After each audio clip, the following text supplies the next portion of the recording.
Biliyorsun Disney Plus 6 bölümlük bir Atatürk dizisi çektirdi. Bu dizi Atatürk'ün 1881 ile 1919 dönemi arasındaki tüm hayatını anlatıyordu. Fakat daha sonra çeşitli nedenlerle Disney Plus bunu yayından kaldırdı ve şu karara varıldı. Denildi ki biz bunu 2 sinema filmi haline getiriyoruz ve sinemalarda gösterime sokacağız. Ve ilk filmi bu hafta gösterime giriyor. Biz de seyrettik. Adı Atatürk 1881-1919 birinci film. Birinci filmi seyrettiğinde büyük bir yapımın tüm gerekliliklerini yerine getirdiğini görüyorsun. Yani geniş ekranda, evet bu bir televizyon dizisi ama geniş ekranda görüntü yönetimi, sanat yönetimi, kostümler, ses etkileri, görüntü etkileri gerçekten büyük ekrana yakışır vaziyette. Şimdi filme bir bakalım. Film Atatürk'ü etten, kemikten, hataları olan bir insan, içimizden bir insan olarak yansıtıyor. Filme baktığımızda o döneme ait bütün tarihi, siyasi gelişmeleri satır başlarıyla görüyoruz. Atatürk'ün inatçı, kararlı,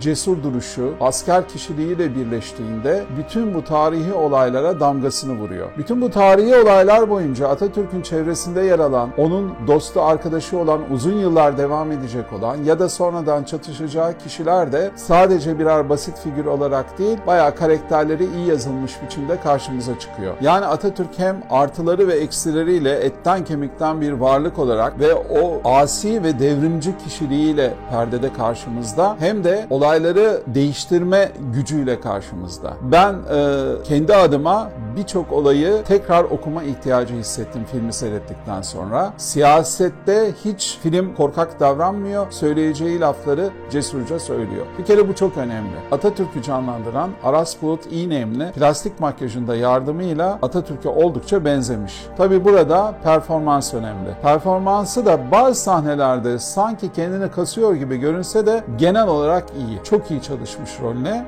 ve nüanslı oyunculuğuyla rolünün hakkını veriyor. Diğer oyuncular üzerinde de bahsettiğim gibi çalışılmış, hiçbir oyuncu es geçilmemiş. Yönetmen Mehmet Ada Öztekin'e özellikle ben Kaybedenler Kulübü ile hafızama yazmıştım. Onun hem ortak senaryo yazarı, ikinci filminde aynı zamanda yönetmeni olarak. Bir de 7. Koğuş'ta Mucize'yi çekmişti. Sana şunu söyleyebilirim, Cumhuriyet'in 100. yılında adam akıllı, sağlam bir Atatürk filmi sunabilmek için çok titiz çalışılmış. Öylesine titizlik ki bazı kostümleri örneğin dokuyabilmek için eski dokuma tezgahları bile bulunmuş. Basın gösteriminde yapımcı bize bazı ayrıntılar verdi. O ayrıntıları öğrendiğimizde de filmi farklı bir gözle izledik. Senin de çok zevk alacağını düşünüyorum. Hatta şunu düşündüm. İyi ki Disney Plus yerli yapımların gösterimini iptal etti ve Atatürk dizisi de 2 film olarak sinemalarda gösterime giriyor. Eğer iptal etmeseydi sadece dijital platform üyeleri bu diziyle buluşacaklardı. Benim de sana önerim bu filmi görmen.